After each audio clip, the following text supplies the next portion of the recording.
各位限量精英觀眾大家好，手頭上有個新聞係足可引起我哋注意嘅，就係喺我哋中國人聚居嘅日落公園，竟然發現咗15例新嘅肺結核嘅病例。肺結核係一個傳染性非常高嘅病例嚟嘅，所以我哋今日同大家請嚟咗紐約市衛生局副局長，亦係肺結核預防處嘅主任布時哲，同美洲中華醫學會行政總監陳建樂醫生，同我哋大家一齊講解下肺結核。Welcome, Dr. Burzynski. Thanks for coming and share your information on a very important topic, tuberculosis in the Chinese community. Thank you very much for having me here. 你有冇同我講下肺結核嘅歷史啊？ Well, we know tuberculosis has been around for a long time. We know tuberculosis has been around since at least the time of the ancient Egyptians. And it's been a public health problem here in New York City for a long time. In 1900, it was the leading cause of death in New York City.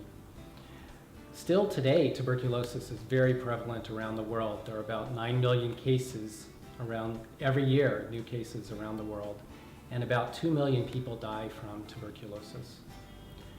Fortunately, in New York City, our numbers are not so high. We had 585 cases last year. What I would like to point out is that 130 of the cases that we had were from people born in China. So this has indicated to us that this is an issue that we would like to address. 咁我而家請阿陳醫生同我哋翻譯一下局長所講嘅嘢。嗱，布善治局長就同我哋分享咗肺結核一個係非常重要嘅病，每年有成900萬人，全世界有900萬人有肺結核，而且就係有成200萬人係死於肺結核。咁呢個肺結核已經係一個好久嘅歷史啦，由以前埃及嗰陣時已經開始有人有肺結核啦。咁最近我哋就發覺點解咁重要呢？我哋係講我哋喺紐約市咧，紐約市就發覺舊年就有585單肺結核，咁其中有130個係中國人係中國嚟嘅，咁係非常之呢個數目就係非常之驚人嘅。乜嘢係肺結核病啊？ Tuberculosis is a disease caused by a bacteria. When people are infected with tuberculosis, they have the bacteria in their body, and the TB germ has a chance to grow and develop in the lung. Sometimes TB will concentrate in the upper parts of the lung and form cavities. When people have this infection, it will force them to cough. And when people cough, they spread the TB germ in their sputum. When they cough, the germs stay in the air, and anybody in the vicinity for a certain amount of time will be able to breathe the germ into their body, and that's how TB is spread. Once TB enters somebody's body through their lungs, the germ can then spread through the blood system to all parts of the body. 肺結核通常俗稱肺癆，就係由啲肺癆菌引起嘅。咁當一個人染上有肺結核嗰陣時肺結核多數喺呢個模型度多數喺肺上邊嗰兩個尖嘅部分。咁當你一個人有咗肺結核，佢當佢咳嗽嗰陣時啲菌就會傳喺空氣度就非常之容易傳染。咁當另外一個仍然喺個空氣嗰度逗留一段時間。咁當其他人吸到呢啲空氣入到佢哋個肺度咁就會染上肺結核。咁呢啲菌就由個肺嗰度入個病者嘅血液會散到去全身㗎。咁就同我講就係呢個肺結核或者肺癆係一個非常傳染高嘅病。哇！咁咪好容易得到肺結核？咁都唔係咁恐怖嘅講得，咁就雖然肺結核傳染性高啦，不過就喺美國同埋紐約都唔係話咁普遍嘅。咁就肺結核需要你要接觸個病者一段時期先至會有。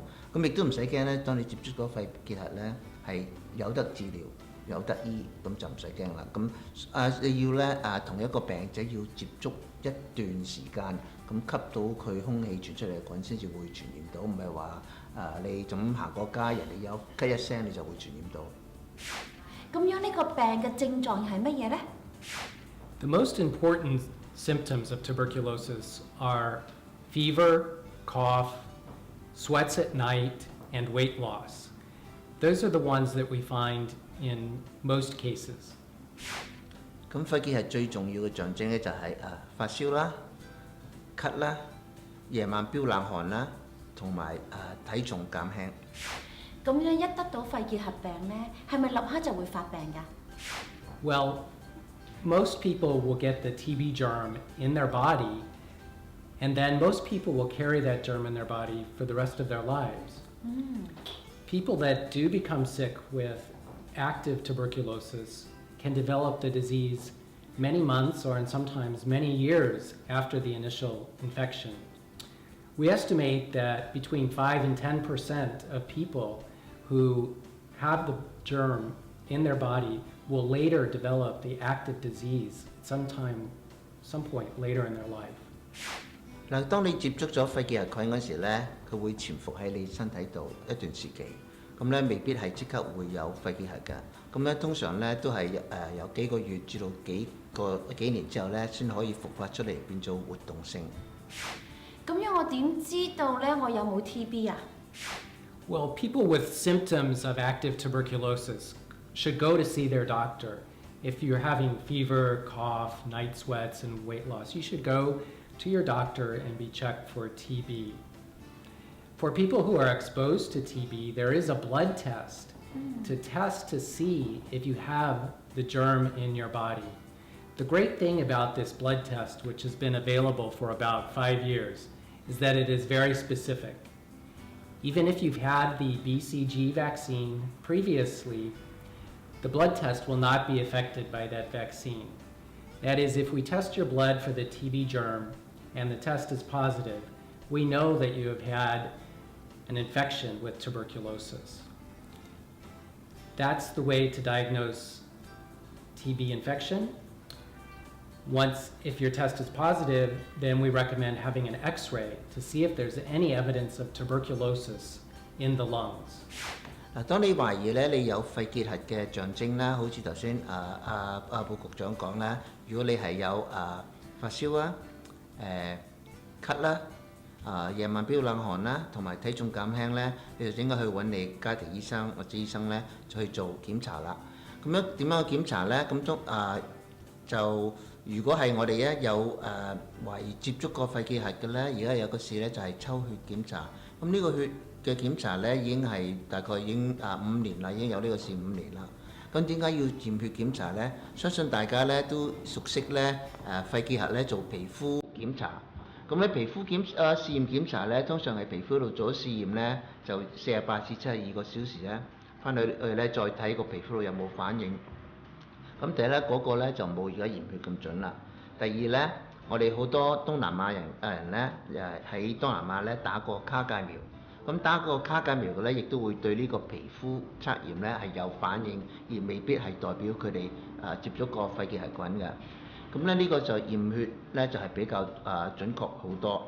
咁當你咧如果係驗血咧驗到你係有接觸過肺結核菌咧，下一步咧就去會叫你去照胸肺片睇有冇肺結核啦。